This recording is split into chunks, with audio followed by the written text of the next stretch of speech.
बँकेत personal loan मागायला गेला 10 लाख रुपये, तुमच्या कागदपत्राचा व्यवहारही चांगला आहे, तुमच्याकडे नोकरी आहे, तुमचा सगळा व्यवहार चांगला आहे, बँकेने तुमचा क्रेडिट स्कोर चेक केला आणि तो कमी निघाला तर बँक तुमचं लोनही नाकारू शकते. पण प्रश्न असा असतो की हे क्रेडिट स्कोर वर काय काय आपल्याला बँक नाकारू शकते किंवा काय काय बँक हे त्याच्यावर ठरवलं जातं. तुमचं पर्सनल लोन तुम्हाला किती मिळणार, तुम्हाला लोन मिळणार की नाही, तुमचा सिबिल स्कोर किती आहे आणि तुमचं क्रेडिट लिमिट किती आहे. नमस्कार, मी नवनाथ आणि तुम्ही पाहत आहात नवनाथ आणि बिझनेस आणि फायनान्स रिलेटेड चॅनल मध्ये आपलं स्वागत आहे.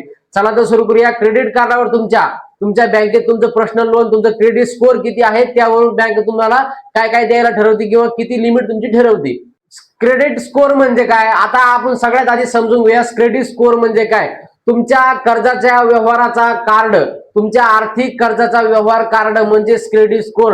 हे क्रेडिट कोड 300 ते 900 पर्यंत असतं. यावरून तुमचा क्रेडिट कोड ठरवला जाते. जसं की तुमचा क्रेडिट कोड सध्या आहे 700 रुपये, पण तो कसा आहे, चांगला आहे. 750 वर जर असला चांगला आहे, 800 असला अजून चांगला आहे. जर 300, 350, 250 जर असला तर तो तुमचा क्रेडिट स्कोर हा कमी आहे. त्यावरून तुम्हाला बँक किती लोन देणार आहे, बँक किती व्यवहार करणार आहे, येणाऱ्या काळात तुम्हाला त्याच्यावर किती लोन भेटणार आहे हे अवलंबून असतं.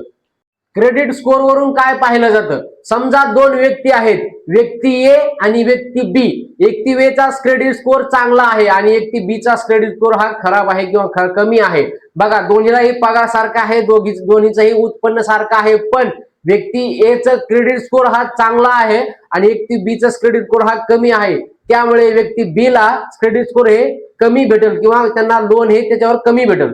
इंटरेस्ट, आता बघूया इंटरेस्ट. बँक तुमचा इंटरेस्ट कसा चेक करते, बघा तुमचा क्रेडिट स्कोर आहे, त्या क्रेडिट स्कोरवर तुमचा इंटरेस्ट चेक केला जातो आणि त्याच्यावर तुम्हाला कर्ज किती दिलं जातं आणि किंवा कमी ऑफरमध्ये कर्ज येणं हे तुमच्या क्रेडिट स्कोरवर इंटरेस्टवर अवलंबून असतं. म्हणजे तुमचा इंटरेस्ट जर चांगला असेल तर तुम्हाला बँक कमी व्याजदरात, कमी रिटर्न मध्ये, कमी व्याजदरात तुम्हाला लोन आणि त्यासह ऑफर दिल्या जातात. आता पाहूयात लोन अप्रुव्हल.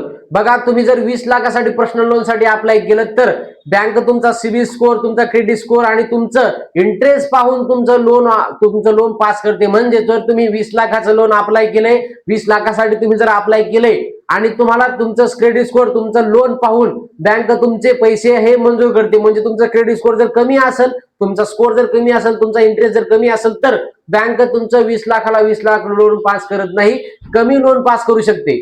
सर्वात मोठा गैरसमज, अनेक लोक म्हणतात की माझं क्रेडिट स्कोर आहे 800 पेक्षा जास्त आहे तरी पण मला लोन पास झालं नाही. बघा, फक्त क्रेडिट स्कोर चांगला असणं हे गरजेचं नाही. तुमचं बाकीचे हप्ते, तुमचे किती हप्ते आहेत, तुम्ही EMI किती घेतले आहेत, याच्या आधीचे तुमचे हप्ते किती चालू आहेत, याच्या आधी तुमच्यावर कर्ज किती होतं आणि तुम्ही ते कर्ज किती फेडलं आहे, त्याचे हप्ते तुमचे किती चालू आहेत, त्याची EMI किती चालू आहेत, या सगळ्या गोष्टीचा विचार केला जातो आणि मगच तुम्हाला तुमचं लोन पास केलं जातं.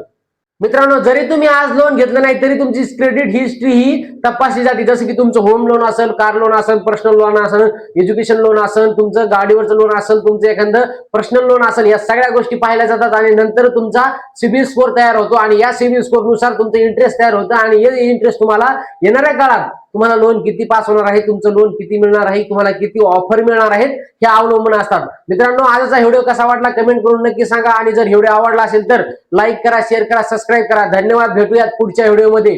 तोपर्यंत पाहत राहा नवनाथ आंधळे.